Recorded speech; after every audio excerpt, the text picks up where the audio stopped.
Right, welcome. My name is Katie. I'm here from homewithwillow.com, and I just wanted to show you guys this amazing Hurom Elite Slow Juicer that I am very much in love with. I got this over, it was on a Black Friday sale, so about around November, December. I've been using it all the time, and I get a lot of requests about it, asking what juicer I use, how it works, how much I like it, so I thought I would just do a quick review and just kind of show you guys the whole process. So this is the juicer. Basically, a slow juicer is where you have an auger inside, and I'll kind of show you this. Pull this out here. There's like a little suction, so it doesn't want to come out here. There we go. Okay.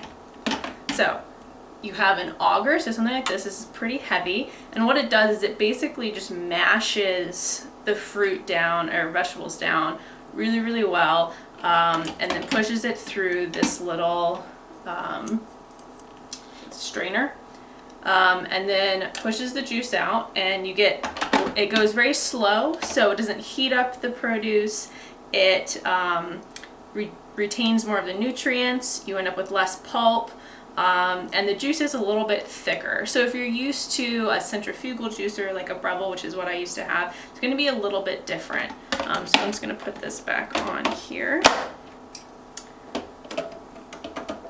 So there's not too many parts that you have to clean, which I like. It's pretty easy to clean. You'll also notice that it's compact. Keep this on my countertop all the time.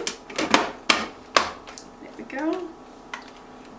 So it doesn't take up a lot of space, and you can easily use your own jars and bowls and things like that to catch the pulp and juice. So I really like that about it as well. So I'm just gonna get this under here. So this is what I'm going to use to catch my juice. I'll pull this back a bit.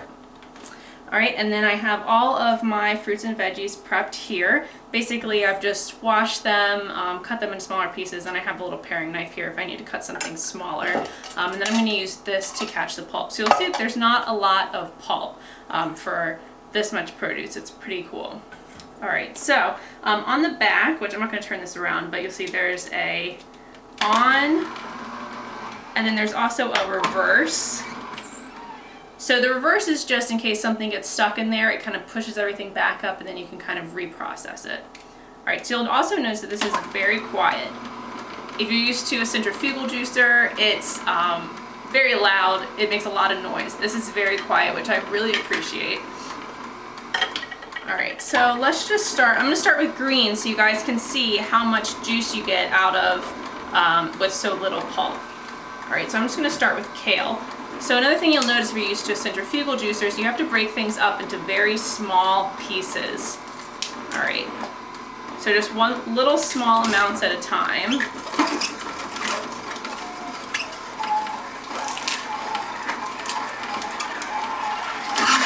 And you got to go slow, because if you kind of overload it, that's when things get caught up in there and you don't get as much juice. So you really have to just take your time.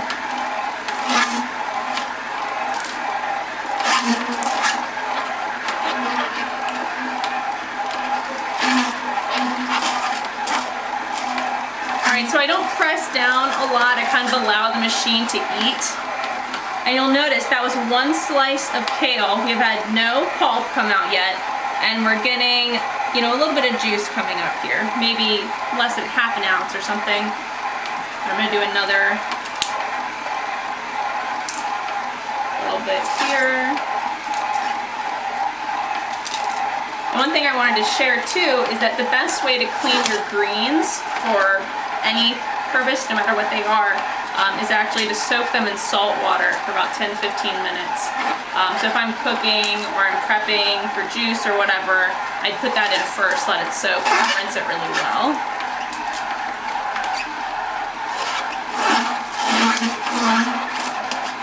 Alright, so you'll notice it's kind of eating this. I haven't even used the pusher yet. And so I can look in here and see, okay, there it goes. It kind of ate up that stem and took a little bit longer. So we're starting to get a little bit of pulp here. Now keep in mind, this is 2 leaves of kale. With my old Breville juicer, I would get I don't know, a quarter of a teaspoon or maybe an eighth of a teaspoon from that much kale and all this pulp. So you can see here, and I can just pull my finger in here. This is how much pulp it made. Pretty awesome, right? And you get all this juice. So if I turn this off, it'll settle and you can kind of see we have maybe 2 ounces of juice. Pretty cool. All right, got a little bit more kale in here I'm gonna put in. And I'm also just gonna put in this little bit of spring mix that's just got like romaine and arugula and some other lettuces. So don't be afraid to juice your greens as long as you've got, you know, some other good things in there to kind of offset that taste. You know, get some lemon, ginger, green apple, pineapple. Those are all really good things to put in. It does take a little bit of time to get accustomed to drinking green juice. It tastes very green. Something like this I would take as a shot because it would be not great. But with all the other good stuff we're gonna put in there, it's just gonna taste pretty awesome. Okay, so now that's in there. Now we're up to almost 4 ounces of juice. Now I'm gonna do celery. So I'm doing the celery and its leaves. Now with the celery, you kind of need to break it up a little bit more. You really need to do small pieces when it comes to this. You don't want to force anything. You don't want to do large pieces. You don't want to continue putting things in over and over again. It just ends up overloading it. Things get caught up in the auger and you just don't, you end up with pulp in the juice. It's just not a great scenario. All right, so I'm gonna push this in here. There we go.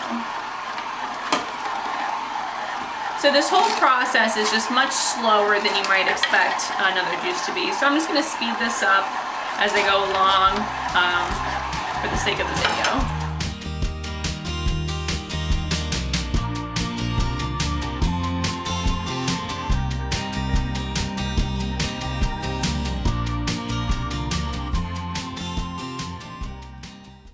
All right, you'll see we're starting to get a little bit of pulp here. You know, something like this starts to come out. And I'll show you guys the total amount of pulp at the end. So you'll see, even though I'm not putting anything in, it's still processing, more juice is coming up and pulp is coming out. So that's why you need to go very slow.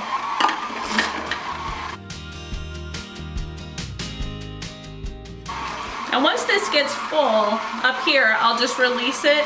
I typically try to just let it go all the way up before I release it into whatever container I'm using. This is very good, it doesn't leak. I've been worried about that, but it does not leak, so you don't actually need to put a cup or anything under here until you're ready. I just try and let it in here so that kind of all the flavors blend together a little bit. But I'm gonna go ahead and release this. I'm just gonna let it run so that it just keeps pushing in. So I just open it up a little bit so it doesn't splatter.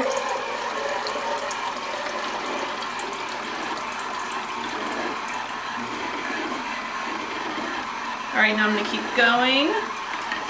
The other thing too you'll notice here is this little lever. So not all the Hurom models have this. Basically closed, which is what I have it on now, means no pulp is getting through. But if you want something that has a little bit more fiber, a little more smoothie-like, you can leave this kind of halfway open and it'll let a little bit more pulp through. The Hurom that I have as well also comes with a coarse strainer, so I showed you guys that there's a strainer in here that comes out. They also have one that has larger holes, and that's for doing things like making banana milk or doing like a more mushy fruit. I haven't used it yet. I want to make banana milk, so I'll use it eventually.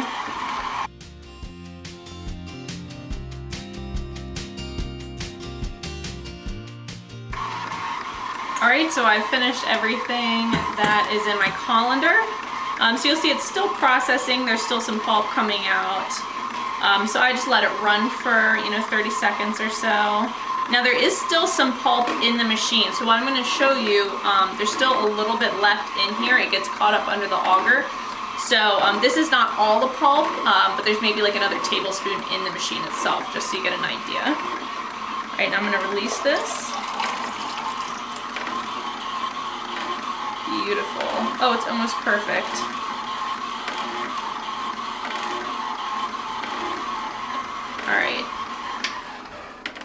All right, so this is how much pulp we ended up with. You can see it's about a handful. And there's a little bit more. So that was, you know, this entire colander of produce. And it really creates a lot of juice and not a lot of pulp. So I've been extremely happy with this machine here. So I've got my juice. Beautiful. Now what I'm going to do is I'm going to run a little bit of water through this. This is going to help to kind of get any extra pulp out and just kind of clean it a little bit. It's like a pre-clean cycle. So I'm just going to grab a jar here. I'm going to turn this on. And I'm just going to run water through this. So like I said, this doesn't leak, so I'm not concerned about having anything underneath of it. So I'm just filling it all the way up to the 16-ounce line. I'm going to let this run for about a minute. Some more pulp may come out. Let this go.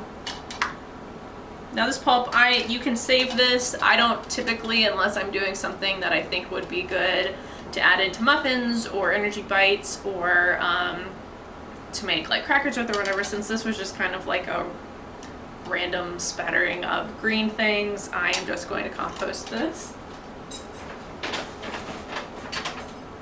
Now I'm just going to let this fill up here.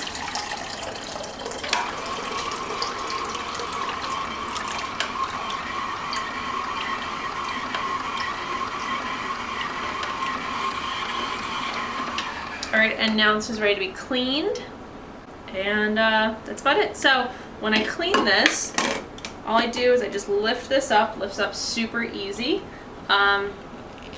This top part comes off, and you can run this through the dishwasher too. And then the auger comes out, the strainer comes out, and that little spinny thing comes out, and then I just kind of wash everything. And honestly, it's so easy that a lot of the time, because I've pre-run it like I just did, all I need to do is just rinse it with hot water and then sometimes a little bit of scrubbing on the strainer, and I'm good to go. And it also comes with this really neat little brush that even has this tiny little guy here, so you can get into these little nooks and crannies, and it's just very easy to clean. I'm done cleaning it in about 5 minutes, so pretty cool. Alright, I hope you guys enjoyed that, and thanks for watching. Don't forget to subscribe if you're on YouTube, or give it a follow if you are on Instagram.